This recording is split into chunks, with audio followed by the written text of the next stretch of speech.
14.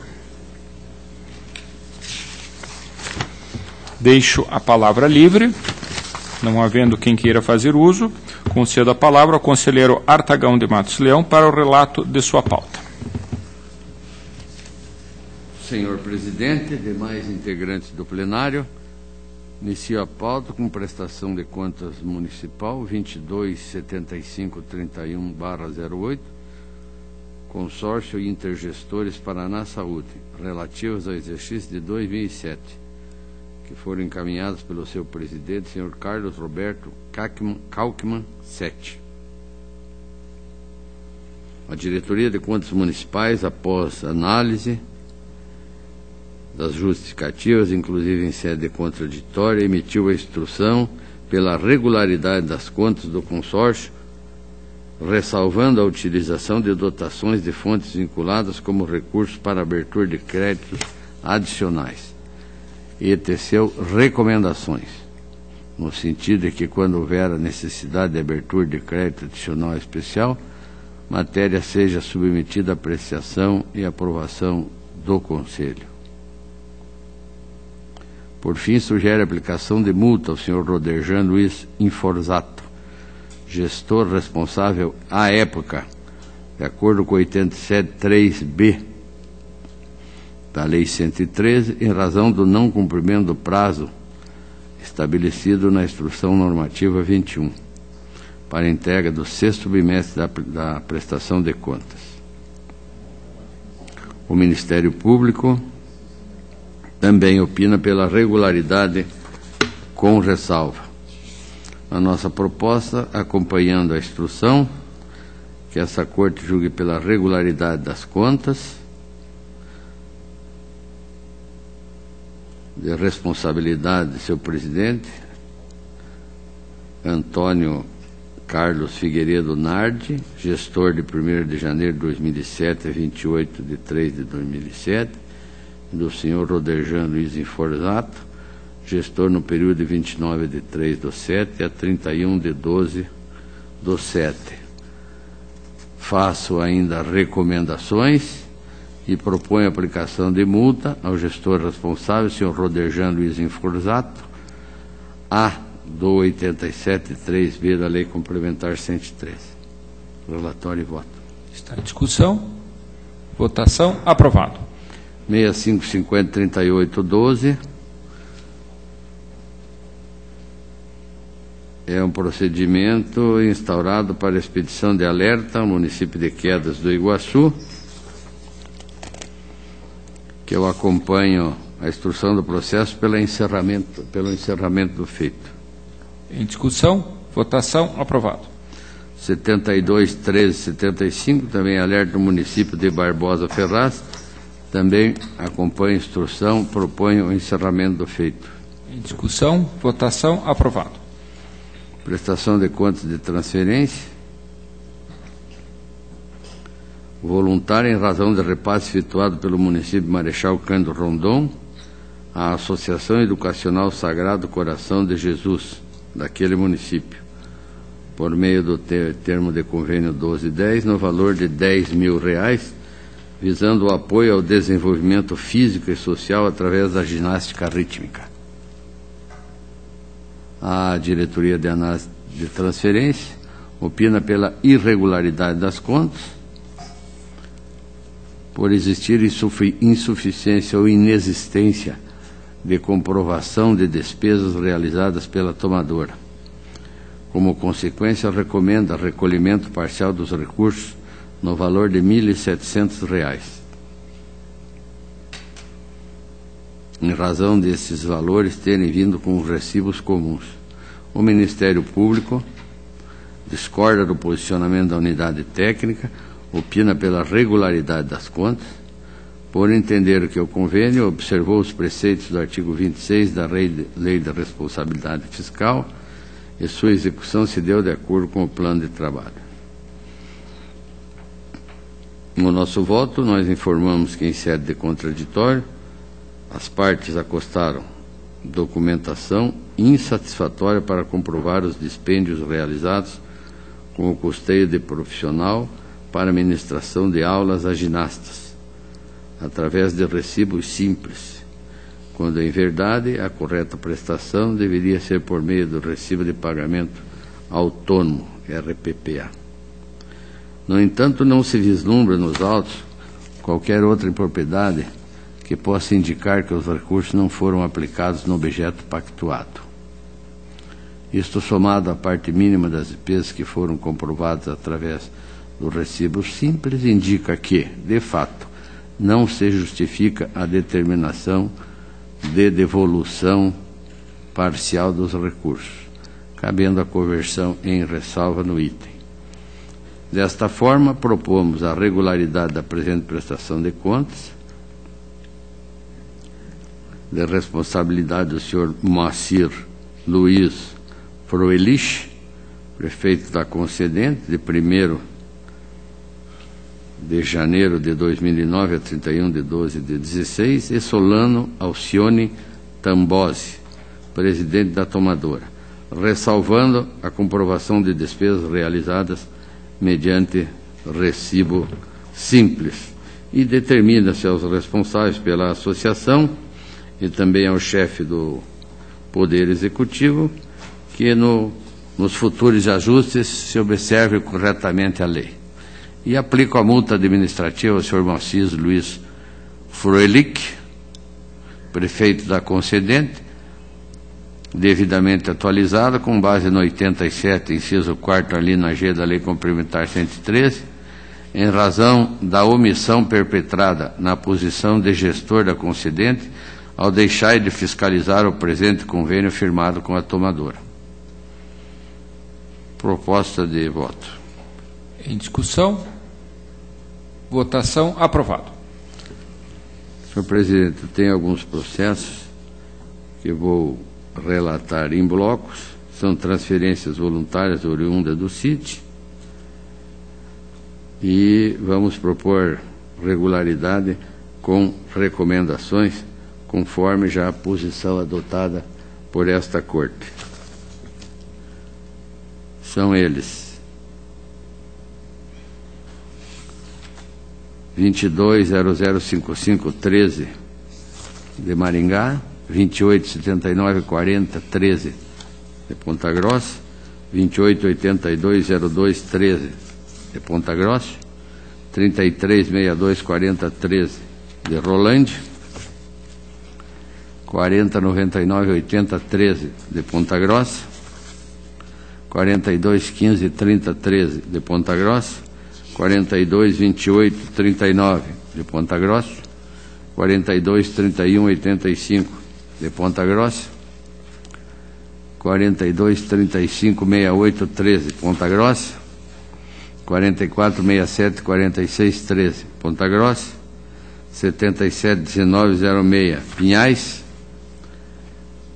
11978114 Venceslau Braz e 16763814 de Maringá.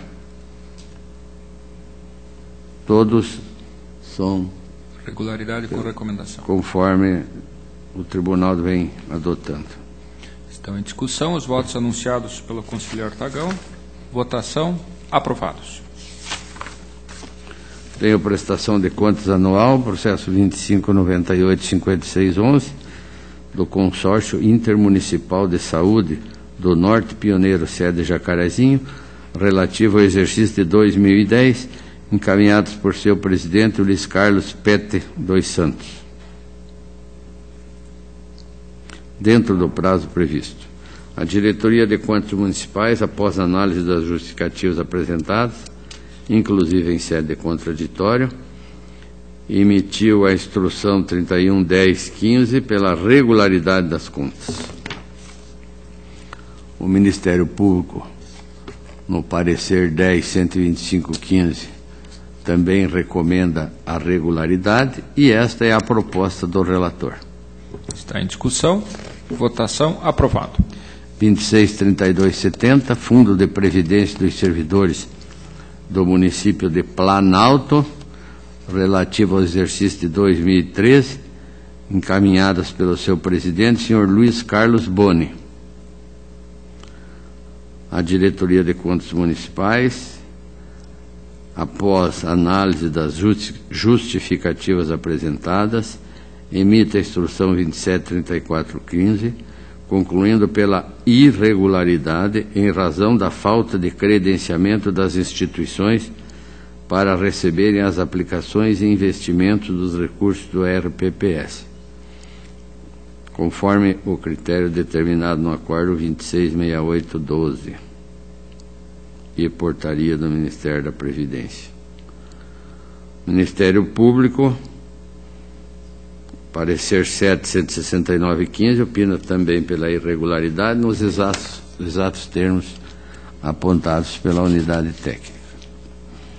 O nosso voto. Observando as justificativas apresentadas pelo responsável, já devidamente analisadas, e ainda os novos documentos acostados pelo responsável,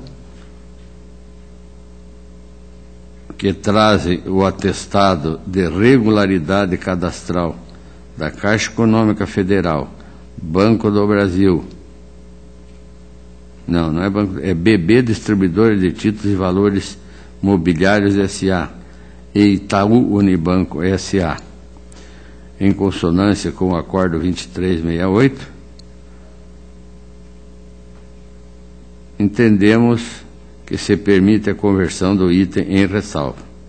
Com efeito, determina-se que o atual gestor apresente na próxima prestação de contas o processo integral de credenciamento das instituições financeiras nos termos do entendimento exarado por esse Tribunal de Contas. Assim, discordando da instrução, propomos que esta Corte julgue pela regularidade as contas do Fundo de Previdência e Servidores do município de Planalto, exercício de 2013, com ressalva com relação aos credenciamentos, conforme já explanado. Contas de responsabilidade do Sr. Luiz Carlos Boni. Determina-se que o atual gestor apresente em prestação de contas anual futura processo integral de credenciamento das instituições financeiras nos termos de decisões deste tribunal. Relatório e voto. Em discussão, votação, aprovado.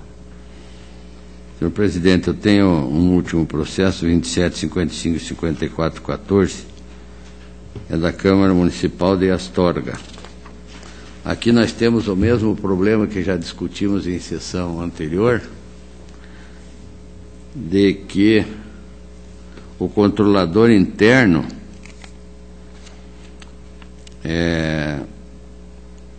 era o assessor jurídico da Câmara. Mas a Câmara tinha 2 funcionários efetivos. Era o procurador jurídico e a senhora da limpeza. Então, foi indicado o procurador jurídico. É claro que há uma discussão nesse processo, e tem que haver, porque ele vai controlar os seus próprios pareceres. Então, esse processo foi discutido em sessão anterior, o ilustre procurador pediu nova audiência de um processo igual a esse. Parece-me que já devolveu o relator, acho que é o conselheiro do João Amaral. Acho que não foi decidido, não, né?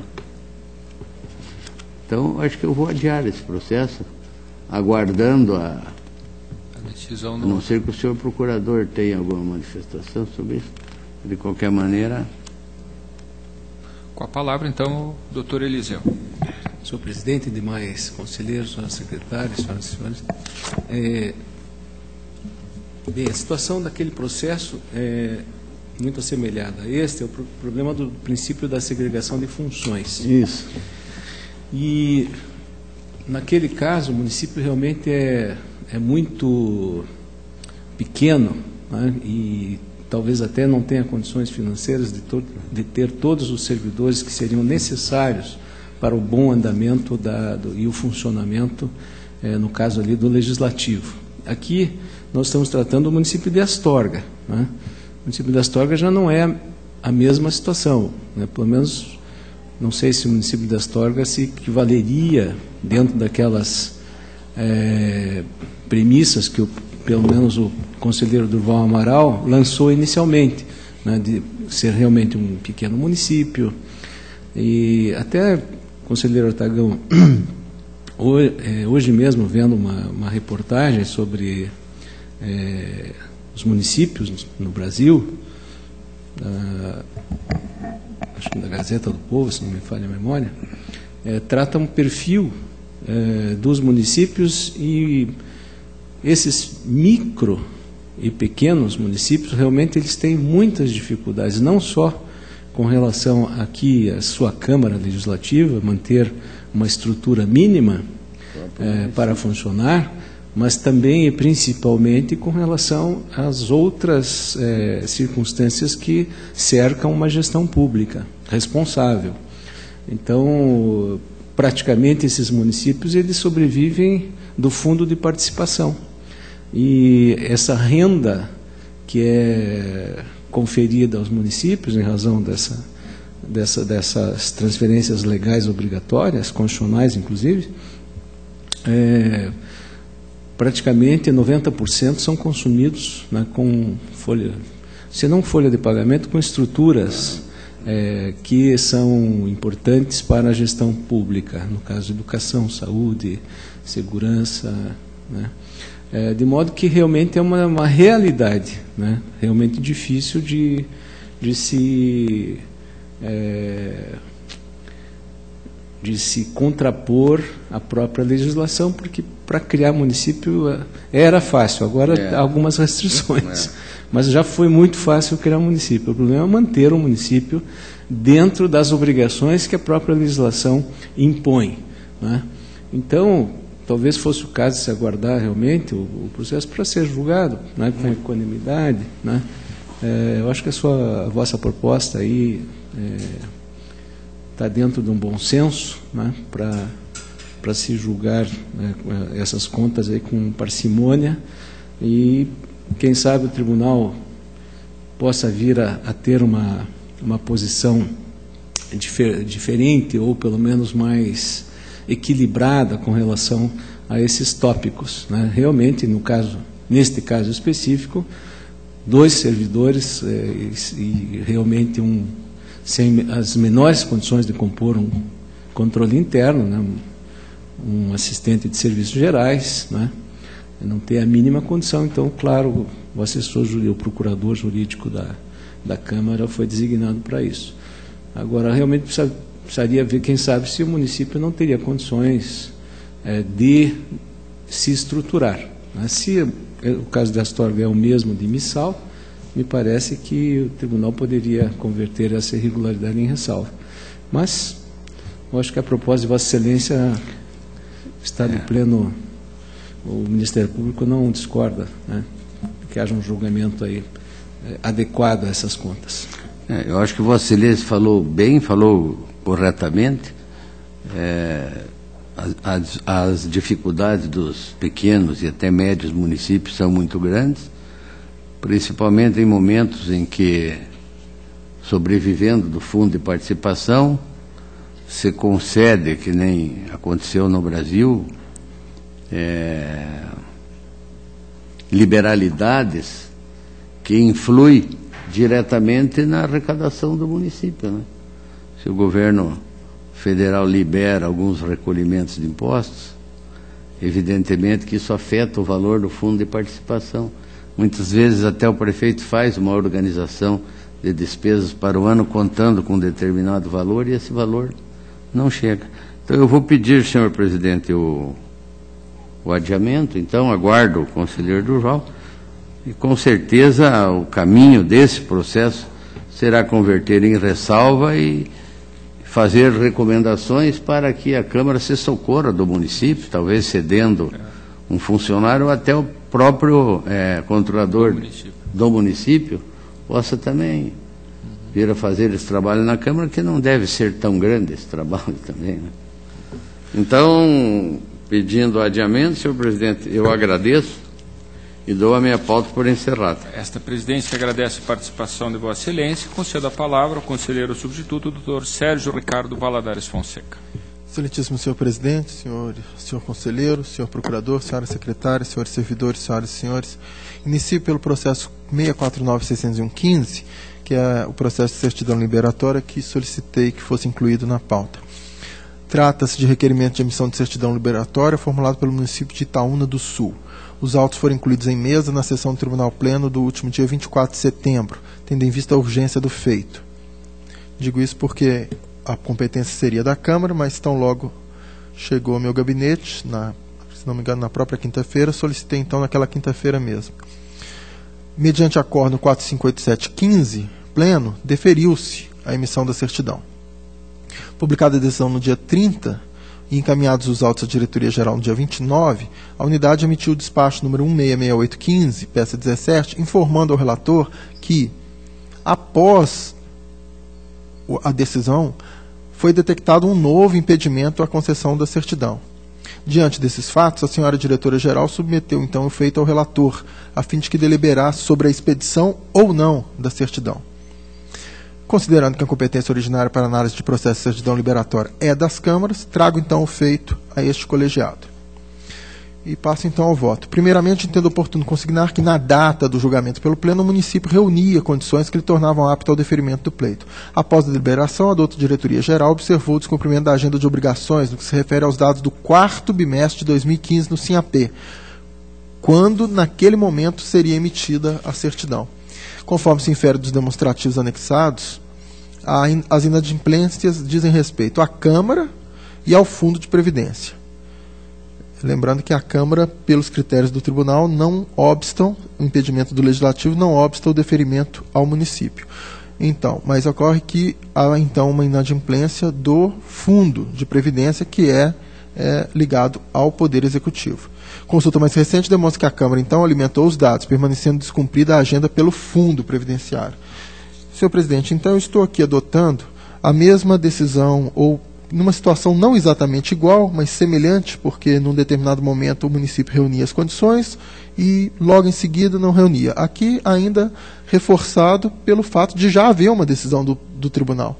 Então estou submetendo isso ao colegiado, porque achei mais prudente do que decidir monocraticamente por meio de despacho. Então a proposta que faço é que, diante do exposto, proponho que se defira a certidão nos moldes do precedente em situação semelhante, objeto do acórdão 4479-15, primeira Câmara. A matéria está em discussão. Votação. Aprovado. Processo, então, da pauta, senhor presidente, já incluído, processo 110.00207, prestação de contas do senhor Luiz Pereira, presidente da Câmara Municipal de Ibema, em 2006.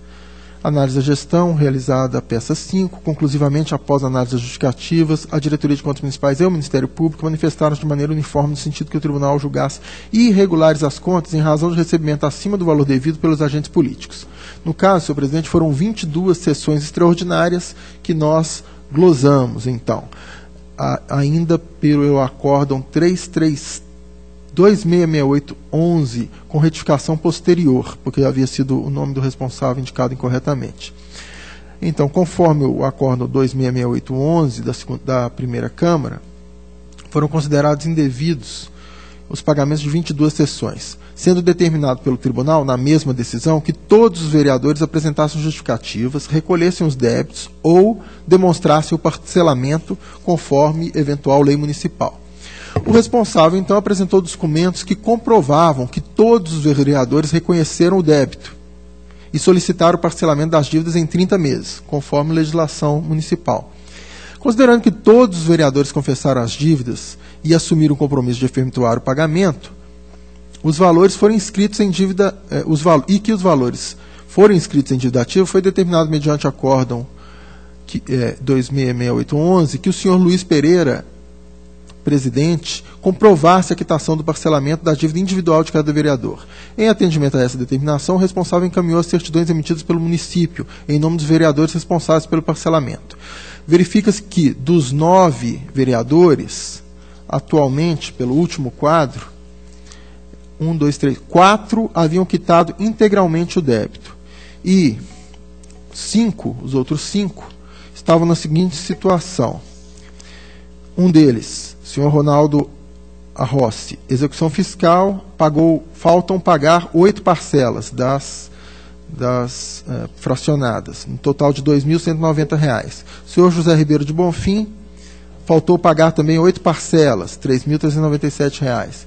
O senhor Jurandir Piloto não pagou 22 parcelas, o senhor Douglas Ivanir não pagou 18, e o senhor Antonino de Lara deixou de pagar 6 parcelas. Em todos esses casos, estou resumindo a situação, houve então a instauração da execução fiscal, do processo de cobrança pelo município. Então, senhor presidente, seguindo a linha de tudo que havia sido, esse processo tramitou durante um longo período, mas na esperança de que essa decisão, ao final, reconhecendo que não havia, tendo em vista a divergência, isso aqui estamos falando de 2007, tendo em vista as divergências de interpretação e a evolução da própria Constituição e o fato de o tribunal ter regulamentado isso pelo provimento 56 de 2005, então, naquele momento, a decisão foi essa: olha, vamos considerar que havia uma certa dúvida e fixar um prazo para que se recolha ou, eventualmente, sejam apresentados argumentos jurídicos que justificassem aquilo. Todos se manifestaram, todos fizeram a confissão de dívida, o presidente recolheu os débitos dele, conseguiu ainda que 3 quitassem os débitos e remanesceram esses 5, como eu mencionei, devendo parcelas. Então, a proposta que submeto, sabendo que há alguma divergência, mas nesse caso específico, considerando todo o andamento do processo, considerando que houve o recolhimento, o esforço, e que foram instaurados, inclusive, os processos de execução, eu estou, então, talvez excepcionalmente, tendo em vista a jurisprudência firmada, propondo que sejam as contas julgadas regulares, com ressalva às contas do presidente da Câmara. A matéria está em discussão. Com a palavra o procurador, doutor Eliseu. Senhor presidente, talvez até o caso, se fosse algum erro de natureza formal, poderia talvez até ter algum beneplácito, mas neste caso aqui foi pagamento de horas extraordinárias. Né? Sessões extraordinárias.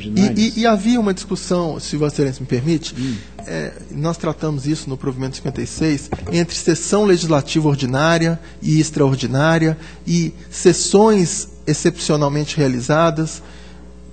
Né? Havia ainda uma discussão e essa matéria foi definitivamente definida pelo tribunal em 2005, pelo provimento 56, depois foi alterado. Então, naquele momento que nós fizemos esse julgamento, a tendência, quer dizer, nós teríamos tranquilidade de julgar regulares com ressalva se todos recolhessem. Nem todos recolheram. Mas, né, a minha tendência seria, mesmo reconhecendo o débito, mas esses débitos já foram lançados, já estão sendo cobrados.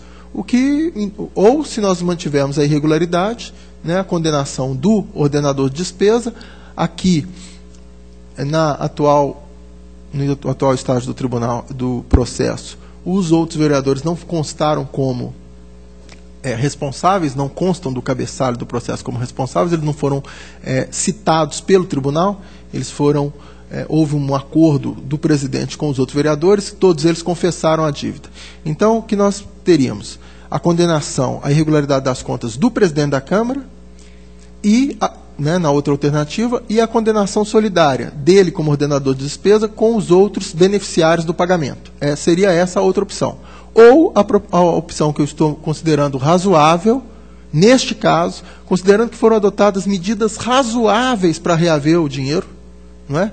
O presidente conseguiu, junto aos seus pares, que todos confessassem a dívida, ele recolheu a parte dele, conseguiu que outros 3, além dele, recolhessem a integralidade, os outros recolheram parcelas. Então, diante dessa situação, eu estou entendendo como razoável julgar as contas dele regulares com ressalva. Lembrando que, se o tribunal julgasse irregular, o que haveria? Haveria um título judicial extra-executivo, que seria um título executivo extrajudicial. Né? Então, isso seria levado à execução. Mas já há uma execução. A única mudança seria o quê? É que o gestor, o ordenador de despesa, em vez de ter contas regulares com ressalva, teria contas irregulares. Mas em termos de ressarcimento, a execução fiscal já está em andamento. a decisão apenas seria um título executivo extrajudicial que seria executado. Aí seria chover no molhado, porque já há uma execução. Então, a única mudança seria que, em vez do gestor ter as contas regulares com ressalva, ele teria irregular. Eu estou optando, dada a situação, estou entendendo razoável, ainda que se dê um caráter excepcional ao caso, que as contas sejam julgadas regulares com ressalva. Eu entendi perfeitamente o voto de Vossa Excelência. Eu só chamei a atenção exatamente pelo fato de que a condenação se deu justamente em razão desta iniciativa do presidente de convocar sessões extraordinárias, quando já era sabido pela emenda constitucional, se não me falha a memória, 51, de que eram proibidas as sessões extraordinárias, não é? O pagamento de qualquer tipo de sessão extraordinária. Eu fico imaginando em Ibema a necessidade que tem os vereadores para serem convocados extraordinariamente, né? 22 vezes, inclusive. Então, me parece que se a questão, eu acho que essa questão do ressarcimento, Vossa Excelência tem toda a razão, já se encontra em andamento, houve a confissão de dívida, eles estão respondendo, inclusive fizeram parcelamento. Acho que condenar o presidente a ressarcimento não teria sentido. Agora, que as contas estão irregulares em razão disso, me parece que também não poderia haver essa conversão em ressalva. Então, eu só chamaria a atenção sobre esse aspecto. O mais adequado seria julgar irregulares as contas e sem condenação de ressarcimento, uma vez que a questão já está devidamente ajustada entre os beneficiários das sessões. A matéria ainda está em discussão, apenas também para colaborar, a minha manifestação vem de encontro ao que o ilustre procurador sustentou. Na verdade, foram 22 sessões. Conselheiro Sérgio, eu vi que apenas nos meses de março e de outubro não houve sessão extraordinária. Em todos os outros meses, invariavelmente, houve sessões.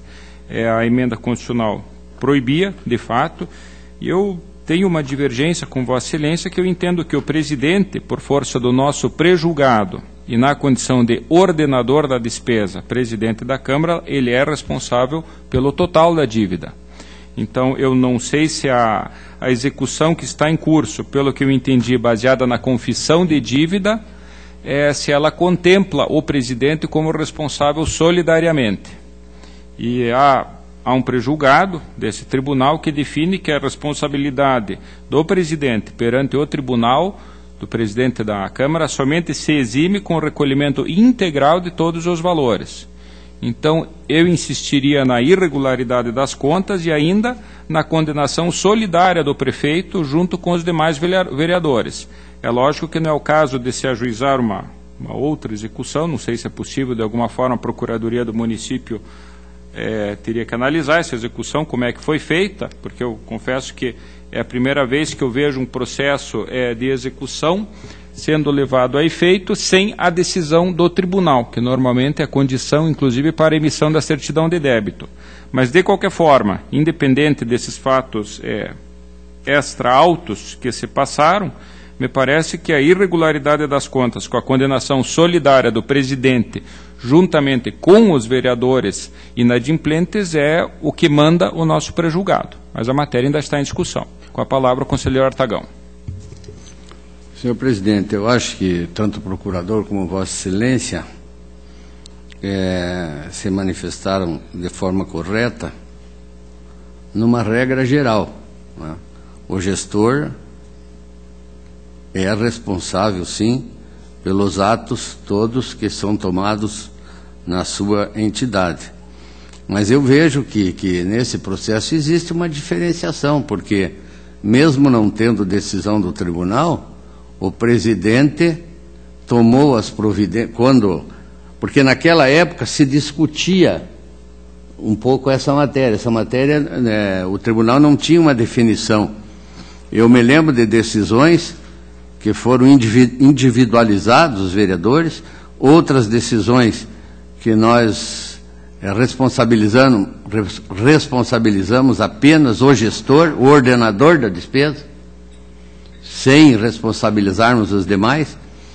Mas eu entendo que nesse caso, mesmo sem decisão do tribunal, quando teve conhecimento da irregularidade, O gestor procurou de todas as formas regularizar a situação, tanto que foi atrás dos seus pares, conforme afirmou o doutor Sérgio, eu estou me baseando em suas palavras, conseguiu essa confissão de dívida individual. A partir do momento que cada um fez a sua confissão de dívida, tirou a responsabilidade do gestor de devolução. Então, eu já não falo mais em responsabilizar o gestor junto com os demais. Ele recolheu a sua parte e conseguiu a confissão de dívida de cada um de seus pares. Então, essa parte dele ser responsabilizado, eu já de plano retiro do processo. Eu apenas ainda tenho um pouquinho de dúvida se posso acompanhar o doutor Sérgio em julgar essas contas pela regularidade com ressalva. Eu até acredito que seja o melhor caminho nesse momento, porque é um processo sui generis, é diferente dos demais. Tenho ainda um pouco de dúvida, mas se continuar com essa dúvida até o final das discussões, eu vou acompanhar o doutor Sérgio aí nessa sua proposta. Senhor presidente, apenas, na verdade, o que eu entendo é o seguinte, é porque quando o tribunal decide, forma-se um título. A decisão do tribunal, não é, pelo processo, processo civil, processo de decisão, pode ser executada, mas há outros títulos que podem ser executados. Então, provavelmente, a Procuradoria do município está executando com base na confissão de dívida. Então, há um processo de execução em relação a cada um. A lei do tribunal fala, quando julgar irregulares as contas, havendo débito, artigo 17, havendo débito, serão condenados o ordenador de despesa e o terceiro que, como interessado, se beneficie do dano. É o caso. Então, a regra geral, não tenho dúvida. Eu concordo com Vossa Excelência, essa é a regra geral. Há condenação solidária. Eu trazia sempre o argumento de que, num órgão colegiado, os pares são corresponsáveis. E a proposta que o andamento processual que sugeria, mas era vencido em algumas vezes e acompanhado em outras, era considerar todos os vereadores como responsáveis pelas contas, não apenas o presidente. E aí julgar as contas individualmente de cada um, julgando regular, por exemplo, ou com ressalva. Mas essa posição foi vencida. O conselheiro Artagão, por exemplo, não concorda com ela. Entende que o responsável é um só, é o presidente da Câmara. Então, mas eu só estou dizendo que havia vários caminhos que eram seguidos até que fosse uniformizado. Como lembrou o conselheiro Artagão, houve decisões, se nós formos olhar essa conta de 2007, eu não fiz esse apurado, esse levantamento, mas de memória, como disse o conselheiro Artagão, houve decisões de certa forma contraditórias, uma hora contraditórias, porque não havia ainda uma uniformização. Vossa Excelência lembrou o pré-julgado, mas tem a impressão que o pré-julgado é posterior a 2007, não é? Então, considerando todas essas dúvidas, não é, eu concordo, um ponto que Vossa Excelência levantou, que é relevante, é que fica claro que foram convocadas sessões extraordinárias para aumentar o subsídio deles. Não é? Eu concordo com Vossa Excelência, esse é um ponto relevante. Mas naquele momento, havia também discussões sobre isso. Eu não estou aqui com o estudo que foi feito à época, mas há uma discussão entre sessão legislativa extraordinária e sessões extraordinárias. Eu concordo, esse é um ponto relevante que me faria até, eventualmente, mudar para a irregularidade. Mas nessa dúvida toda, considerando o ano dessas contas, eu vou, com a devida vênia, pedir, então, que seja mantida a minha proposta pela regularidade com ressalva. Então, nós temos a proposta do doutor Sérgio, que é pela regularidade com ressalva. A minha proposta seria pela irregularidade, com a condenação solidária do gestor e dos demais responsáveis.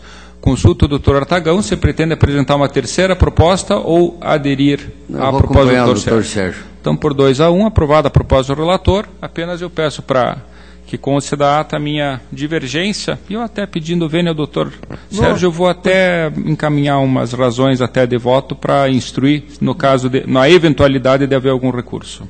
Perfeitamente. Então eu faço constar, então já, se Vossa Excelência me mandar para o meu gabinete, eu já até insiro. Eu mando por e-mail para Vossa Excelência as razões, aí até amanhã eu mando para o gabinete de Vossa Excelência. Sempre. Obrigado. Vossa Excelência continua com a palavra. Senhor presidente, eu vou solicitar que os processos estão adiados, permaneçam adiados, E vou passar, então, ao processo 573086612, aposentadoria da senhora Maria Ironi de Oliveira Lima, professora do município de Pinhão. O concurso público mediante o qual ocorreu o ingresso da servidora foi julgado nulo por este tribunal, segundo a resolução 5553/99, devido à ocorrência de fraude. O recurso de revista interposto contra essa decisão foi desprovido. E o Poder Judiciário julgou improcedente a ação declaratória 1999/2002 impetrada pelo município. De outro modo, o Acordo 2322/2011 da Segunda Câmara limitou os efeitos subjetivos da Resolução 5553/99 somente àqueles casos, somente àqueles servidores que realmente participaram dos procedimentos de fraude. Nós sabemos, conhecemos bem essa matéria, há a insurgência do Ministério Público de Contas, é uma divergência, mas a jurisprudência do tribunal já se manifestou no sentido de que poderia sim haver essa limitação de efeitos, e eu estou então seguindo a jurisprudência pela legalidade e registro. Em discussão, votação, aprovado. Processo 602-79913, em resumo, o município já obteve a certidão eletronicamente pela perda do objeto e arquivamento. Em discussão, votação, aprovado. Senhor presidente, então, solicitando que os demais permaneçam adiados, eu agradeço a atenção. Adiados conforme solicitado por Vossa Excelência, esta presidência que agradece a sua participação. Passo então ao relato dos processos da minha pauta. Inicio com 5 processos de alerta, em que, a exemplo daqueles já relatado pelo Dr. Artagão, também perderam um objeto. São os processos 63-601712, do município de Terra Rica, 167 e 17713, de Santa Lúcia, 318-442-13, de Andirá, 47-58-23-13, de São João do Caiuá. Eu lembro ainda, senhores conselheiros, que num deles, no primeiro, de Terra Rica, há inclusive um pedido do Ministério Público para que fossem feitos encaminhamentos à nossa corregedoria, buscando explicações pelo fato de a DCM não ter apontado alertas ou de não ter, inclusive, juntado todos esses alertas nas contas. Eu lembro que num outro processo, número 318-353-13, eu solicitei informações à DCM sobre essa mesma situação. O processo foi encaminhado ao ilustre procurador para a manifestação e estamos no aguardo dessa manifestação. Eu entendo que a decisão que será tomada naquele processo se estende a todos os demais. Então, por ora, a exemplo do que já vem sendo julgado, nesses 5 processos, o voto é acompanhando as manifestações pelo encerramento do processo. Em discussão, votação, aprovado. Tem uma tomada de contas extraordinária do município de Nova Fátima, processo 73-11-76-12. Aqui é um caso de atraso do município com a remessa dos bimestres do Sistema de Informações Municipais, acompanhamento mensal. O município havia enviado somente o primeiro bimestre, referente ao exercício de 2012, estavam pendentes todos os demais. Então, a DCM abriu essa comunicação. Durante a instrução processual, restou comprovado que todos os bimestres do exercício financeiro 2012 foram remetidos, entretanto, com atraso. Na verdade, os atrasos, num caso, é de 26 dias, primeiro bimestre, segundo bimestre, 154, terceiro, 234 dias, quarto, 177 dias, quinto, 129 dias e sexto, 76 dias. Lembrando que o sexto já foi objeto de análise, inclusive de aplicação de multa, na apreciação das contas do exercício de 2012. As instruções são uniformes pela procedência da tomada com aplicação de multa. Esse também é o meu voto, senhores conselheiros.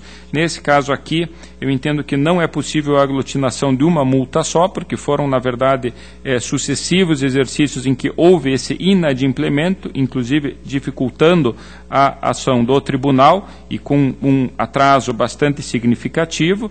E lembro ainda que foi anterior àquele problema da mudança da Secretaria do Tesouro Nacional, que houve a mudança da contabilidade. Estamos aqui falando de exercício de 2012 e não no de 2013, onde ocorreram esses problemas.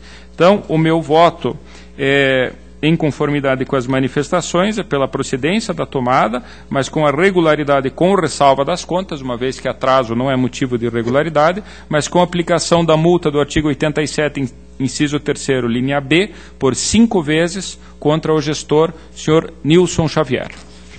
Está em discussão. Votação. Aprovado. Tenho a seguir, senhores conselheiros, processos de tomada de contas extraordinária da Câmara Municipal de Curitiba. Inicio pelo 27.569/13. Lembrando que essa e as outras que estão na pauta foram originárias de uma auditoria, em que houve o desmembramento de diversos processos, foram selecionados os achados em grupos, desmembrado em 59 processos, já julgamos o primeiro deles, que contemplava 4 achados, há 2 semanas atrás julgamos mais um, e agora estamos tratando especificamente do achado número 42, cujo conteúdo refere-se à subcontratação da empresa editora Túnel Limitada pelo valor de R$ 65.962,50. Foram apontados como responsáveis o senhor João Cláudio De Rosso, ex-presidente da Câmara, o senhor Relindo Schlegel e João Carlos Milani dos Santos, diretor do Departamento de Administração e Finanças em períodos sucessivos, e a agência Oficina da Notícia Limitada e seus sócios Cláudia Queiroz Guedes e Nelson Gonçalves dos Santos. Foram todos eles citados e, após deferimento de sucessivos pedidos de prorrogação de prazo, foram apresentadas defesas por todos os responsáveis.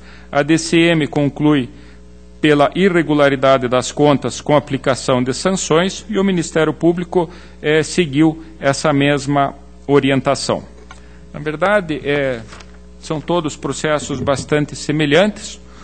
Estamos aqui tratando da contratação, de uma subcontratação, na verdade, que a Oficina da Notícia, contratada pela Câmara, subcontratou a editora Túnel Limitada para veiculação de matérias da Câmara no jornal Curitiba in English. Isso de março de 2008 a maio de 2011. Eram efetuados pagamentos mensais durante esse período, variavam de R$ 1.000 a R$ 3.600 por mês. As irregularidades apontadas, e que, no meu entender, não foram desconstituídas pela defesa, dizem respeito inicialmente a alguns aspectos formais, quanto à própria inexistência de contrato entre a agência e essa empresa subcontratada, não teria havido a identificação do tamanho da coluna que deveria ser apresentada, não há qualquer indicativo da qualidade técnica da empresa, como eu disse, não foi nem celebrado um contrato, não houve a obrigatória cotação de 3 pesquisas de preços para que fosse autorizada essa contratação, não houve a formalização da anuência por parte da Câmara Municipal e, basicamente, o que se verifica é que eram notícias do próprio site da Câmara, uma página que tinha um conteúdo bastante vasto, que era, então, traduzida para o inglês e publicada nesse jornal. Não há qualquer justificativa para a existência dessa contratação, dessa despesa. Foram verificados, inclusive, pagamentos em duplicidade de matérias e a defesa das agências no sentido de que não caberia a elas a escolha do veículo, mas isso entra em confronto com o que foi contratado, com o contrato celebrado, que estabelecia essa condição das agências como gestoras dessa parte da publicidade da Câmara. Então, o que se observa, em última análise, é a absoluta desnecessidade dessa contratação, agravada ainda com o fato de haver elementos indicativos de promoção pessoal, ou seja, o desvio de finalidade, em ofensa à regra do artigo 37, parágrafo 1º da Constituição e, consequentemente, também ao princípio da impessoalidade. Então, na verdade, meu voto é absolutamente conforme com a a instrução do processo e o parecer do Ministério Público pela irregularidade das contas.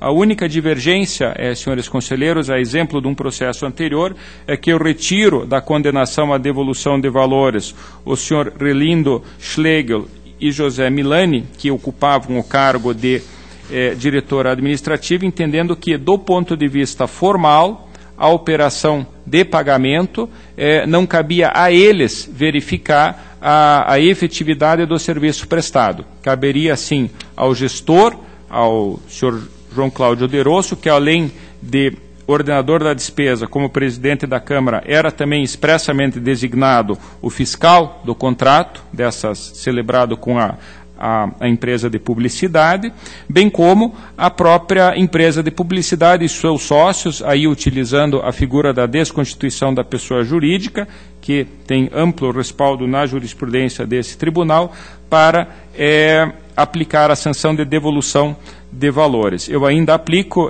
senhores conselheiros, a multa proporcional ao dano, que pela gravidade da infração, no percentual máximo de 30%, contra o presidente da Câmara, João Cláudio de Rosso, e no percentual de 15% a cada um dos sócios trazidos. Eu ainda lembro, senhores conselheiros, que foram levantadas preliminares que contestam o desmembramento do feito, outra preliminar da impossibilidade de abertura de tomada de contas frente ao julgamento da regularidade das contas anuais da Câmara, que já foram devidamente afastadas em julgamentos anteriores, então eu, por brevidade, me reporto a esses motivos.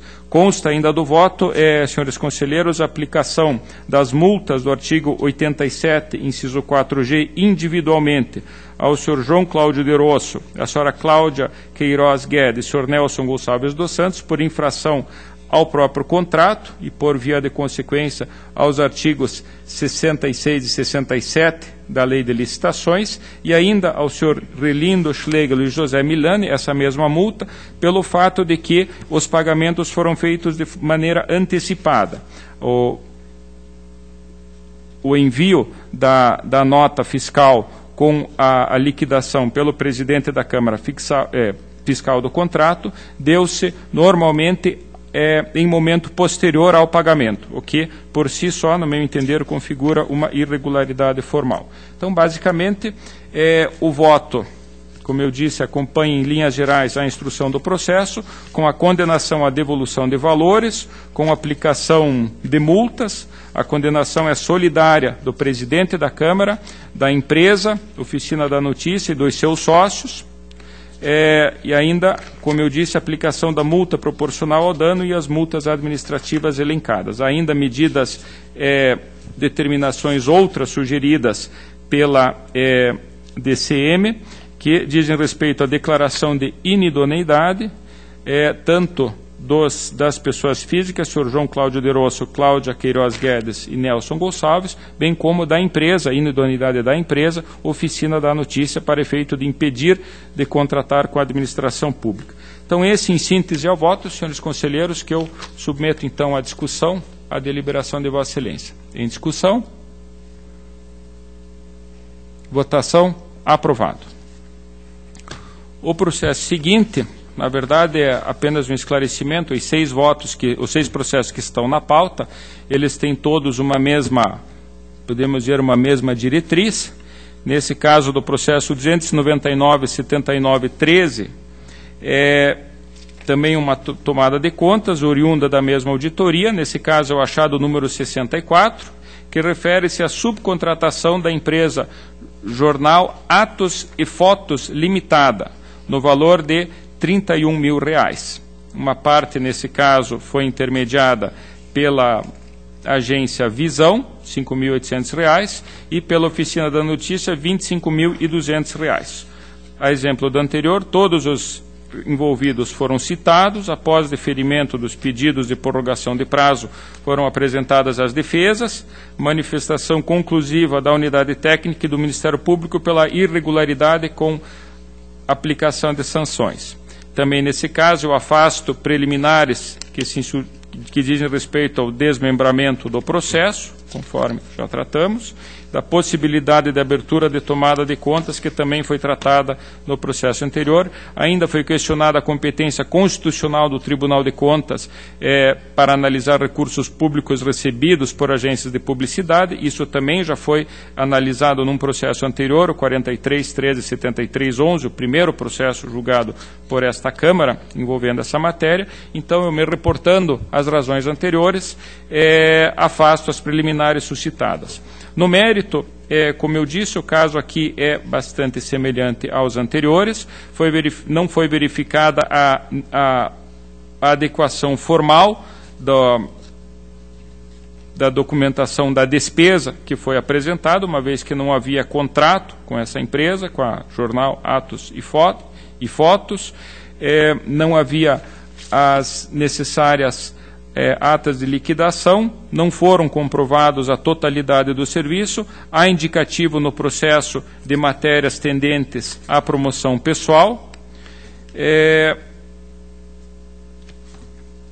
ainda verifica-se a ausência de cunho institucional da matéria.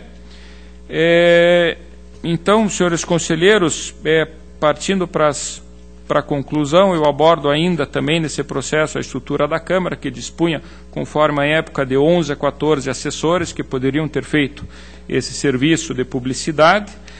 Isso foi devidamente apontado em auditoria. E as sanções são praticamente as mesmas que eu apontei no processo anterior, dizem respeito à devolução solidária dos valores pelo presidente da Câmara e pelas agências de publicidade e seus sócios, na respectiva proporção do que cada uma recebeu, e aplicação das multas administrativas. As multas administrativas se devem, notadamente, pela inobservância do contrato, como eu mencionei no processo anterior, as cláusulas 10ª e 12ª, que previam as obrigações da empresa contratada, quanto à adequação da documentação, da apresentação de justificativas, orçamentos, demonstração de economicidade, enfim, dos serviços que foram prestados pelas subcontratadas, e do contratante da Câmara de Curitiba, notadamente pela fiscalização dos serviços. Isso estava previsto na cláusula 12ª, que era incumbência do presidente da Câmara na condição de fiscal do contrato e que não foi observado. Então, fazendo remissão, senhores conselheiros, ao que eu propus no processo anterior, as sanções basicamente são da mesma natureza: a devolução de valores de forma solidária, a aplicação da multa também na proporção de 30% ao presidente da Câmara e 15% a cada um dos sócios das empresas, evidente que no respectivo montante do que foi aproveitado pelas mesmas empresas, e aplicação das multas administrativas, como eu havia sugerido, e declaração de inodoidade, a exemplo do anterior. Então, senhores conselheiros, não muda muito aqui. A proposta é essa, que eu coloco então em discussão, em votação. Aprovado. Tenho a seguir o processo 30.748.13. O caso é igual. Estamos falando aqui do achado número 73, que envolvia também as duas agências de publicidade, Visão Publicidade Limitada, Oficina da Notícia Limitada. Nesse caso, houve a subcontratação das empresas Jornal O Morador Publicidade e Eventos SS e NCA Comunicação Limitada, no valor total de R$ 242.100, sendo R$ 95.500 da agência Visão Publicidade e R$ 146.600 da Oficina da Notícia. Também foram apresentadas as preliminares, que já mencionamos. Há, nesse caso aqui, uma particularidade, que uma parte desse valor foi direcionado ao pagamento de um blog, é o blog de Bebel Ritzmann, e que, novamente, o que nós verificamos é a falta de regularidade formal da documentação, infração às cláusulas contratuais 10 e 12, mas principalmente a ausência de qualquer justificativa pela despesa feita, tendo em conta a estrutura da Câmara, a natureza das matérias apresentadas com cunho de promoção pessoal. Eu até, a exemplo desse processo e dos outros eu trago até a jurisprudência do Supremo Tribunal Federal com relação à apreciação dessa matéria, que impede efetivamente o uso para a promoção pessoal. Então, o caso, eu volto a dizer, é bastante semelhante ao anterior. Não houve aqui, há uma agravante de que a irmã do ex-presidente da Câmara, senhora Mari De Rosso, ela era bibliotecária da Câmara e, ao mesmo tempo, trabalhou como fotógrafa da empresa NCA, que teria recebido parte desses valores pagos pela contratação de publicidade. Mas, resumindo, senhores conselheiros, a proposta é idêntica à anterior, qual seja a irregularidade das contas, com a condenação solidária à devolução de valores, com multa proporcional ao dano, multas administrativas e as respectivas declarações de inidoneidade. Coloco em discussão, em votação, aprovado. Tenho ainda o processo 3093413, ainda originário do mesmo relatório da auditoria. Agora falamos do achado número 74, da editora Nogueira e Nogueira Limitada e editora Nogpan Limitada, valor de R$216 mil. Aqui a subcontratação foi feita apenas pela Visão Publicidade Limitada. As irregularidades são bastante semelhantes àquelas dos casos anteriores, referentes à inadequação formal. Ainda aqui, nesse caso, algumas notas fiscais indicam que as despesas referem-se à vinculação do material no jornal Trovão Azul e jornal Correio Paranaense. Entretanto, não há a efetiva justificativa para essas matérias, além de irregularidade formal. Existe aqui também pagamentos em duplicidade e por serviços que não teriam sido prestados. Ainda há indicação de que em nenhum dos documentos há como identificar o período da publicação, o que desqualifica em absoluto, no dizer da própria equipe da auditoria, os comprovantes de execução dos serviços pagos pela Câmara de Vereadores. A ausência de cunho institucional das matérias vinculadas. Eu enfatizo o fato de que a Câmara dispunha de estrutura para efetivamente fazer tanto que fazia essas matérias e proceder a essa divulgação.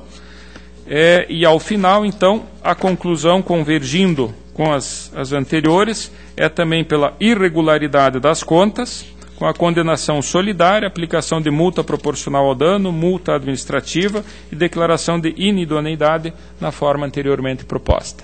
Em discussão, votação, aprovado. Tenho a seguir o 309.85.13, também do mesmo relatório. Agora falamos do achado número 75, referente à subcontratação das empresas Editora de Livros Travessa dos Editores Limitada e Editora Cabeça de Vaca Limitada, no valor total de R$111 mil. Aqui, ambas as agências Visão Publicidade e Oficina da Notícia foram apontadas como responsáveis, justamente com seus sócios. Após regular citação, deferimento de prorrogação de prazo e apresentação de defesa, as conclusões da DCM e do Ministério Público são uniformes. Eu rejeito as preliminares nos termos que já foi enunciado. Aqui também houve pagamentos mensais no período de maio de 2006 a fevereiro de 2011.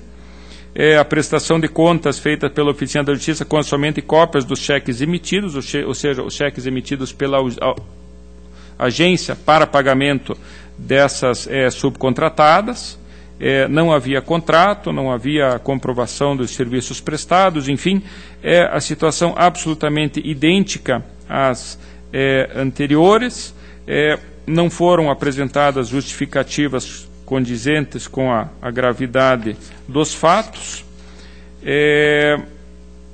ainda com relação aos 3 primeiros serviços cobrados pela editora de livros Travessa dos editores limitados no valor de 9 mil, sequer foram apresentadas as notas fiscais da empresa subcontratada. De modo que também nesse caso, senhores conselheiros, proposta é idêntica pela irregularidade das contas, com a condenação à restituição integral dos valores de forma solidária e proporcional, com a aplicação da multa proporcional ao dano, e as multas administrativas de declaração de idoneidade na forma já anunciada. Eu consulto Vossas Excelências se gostariam de ter um detalhamento maior de cada um dos casos, ou se estão satisfeitos, porque apenas como esclarecimento, doutor Artagão, doutor Sérgio e doutor Eliseu, a equipe do gabinete procurou juntar na pauta processos assemelhados, até para facilitar o trabalho e a compreensão, né? Então, esse é o motivo de que os processos são realmente repetitivos e eu não estou me estendendo nos votos. Processo seguinte, 311-2413, ainda do mesmo relatório, dessa feita é o... perfeito. No anterior, perfeitamente. Eu agradeço, doutor Sérgio, que eu parti para a discussão. Estamos discutindo ainda o processo 30998513. Encerrada a discussão, em votação, aprovado. Agradeço a observação do doutor Sérgio. Agora, o último processo dessa leva de tomadas de contas é o 311-2413. Nesse caso aqui, falamos do achado número 77, referente à subcontratação da empresa 13M Editora Limitada, no valor total de R$ 52.805, apontadas como responsáveis ambas as agências Visão, Publicidade e Oficina da Notícia. Também, após a citação, deferimento de prorrogação e apresentação de defesas, as instruções foram, a exemplo das anteriores, uniformes pela irregularidade, são agora afastadas as preliminares suscitadas, que já mencionamos, e, no mérito, eu sublinho que os pagamentos foram feitos de dezembro de 2006 a março de 2011, padece dos mesmos defeitos formais de inadequação da documentação para comprovação do cumprimento das obrigações contratuais, também a ausência de justificativa quanto às matérias que foram publicadas, algumas delas, inclusive, conforme apontado pela DCM, com cunho de promoção pessoal, de modo que, a exemplo dos anteriores, a proposta converge, então, pela irregularidade das contas, devolução integral dos valores, acrescido de multa proporcional ao dano, com aplicação das multas administrativas e declaração de inidoneidade nos moldes anteriormente anunciados. Eu coloco em discussão esse processo, em votação, aprovado. Cada acórdão desses, senhores conselheiros, ele contém a íntegra de todos os detalhes, de todas as instruções, que fica evidentemente à disposição na eventualidade de um recurso. Encerrada a discussão, aprovada então a proposta pela irregularidade com a aplicação das sanções. Voltando agora à pauta, prestação de contas de transferência, processo 34.000013. Aqui é uma transferência voluntária do município de Paranavaí. A proposta da DAT é pela regularidade com ressalva. Eu acompanho a proposta do Ministério Público pela regularidade, apenas com recomendação. A ressalva seria pelo fato de que não teria sido feita aplicação financeira, que poderia ter redundado num ganho de aproximadamente R$ 39. Então, eu acompanho o Ministério Público pela regularidade com recomendação. Em discussão, votação, aprovado. O processo seguinte é uma admissão de pessoal, 44066209, do município de Roncador. Admissão da senhora Rosemarie Maibuc, no cargo de assistente social. Nesse caso aqui, senhores conselheiros, senhor procurador, foi verificada a cumulação de cargos de assistente social no município de Roncador, que ora analisamos, com o de Iretama. essa acumulação se deu pela servidora no período de 137 dias, ou seja, quando ela foi admitida no município de Roncador, ela era servidora do município de Iretama. Apesar disso, ela prestou declaração dizendo que não acumulava cargo público. Na verdade, verificou-se que no município de Iretama ela tinha um cargo efetivo e mais uma função comissionada, e que a admissão no município de Roncador era por 40 horas semanais. Ela tentou justificar, dizendo que faria o expediente em Roncador das 8 da manhã às 11h30 e da 1 da tarde, 1h30 às 18 horas, e em Iretama de segunda a sexta de 18h30 às 11 horas. Entretanto, diz ela que teria anuência de ambos os gestores. Entretanto, esse horário sabidamente não é compatível com o horário de funcionamento e atendimento ao público, principalmente da Prefeitura de Iretama. Me parece, então, que a caracterização da irregularidade com relação à acumulação de cargos está devidamente caracterizada. Me parece que é o caso, efetivamente, de negativa de registro, conforme as instruções uniformes. Diante da declaração falsa, eu acolho, inclusive, a proposta de encaminhamento de cópia ao Ministério Público Estadual e de abertura de tomadas de contas extraordinária para apuração das responsabilidades nesse período em que houve acumulação indevida, constando, então, os prefeitos municipais à época de Iretama e Roncador e da própria servidora. Então, o voto é pela negativa de registro, com encaminhamento de cópias ao Ministério Público Estadual e abertura de tomada de conta extraordinária nos termos indicados. Em discussão, votação, aprovado. Processo seguinte, 50.22.60.12, admissão de São José da Boa Vista, cargo de engenheiro civil. Na verdade, aqui os pareceres após a instrução são uniformes pela legalidade e registro. Entretanto, há uma recomendação de que não se adote para o processo licitatório de seleção da empresa apenas o critério de preço, mas sim o de técnica e preço. Então, acompanhando as manifestações uniformes, o voto é pela legalidade e registro, com essa recomendação proposta pela DICAP e pelo Ministério Público. Em discussão, votação, aprovado.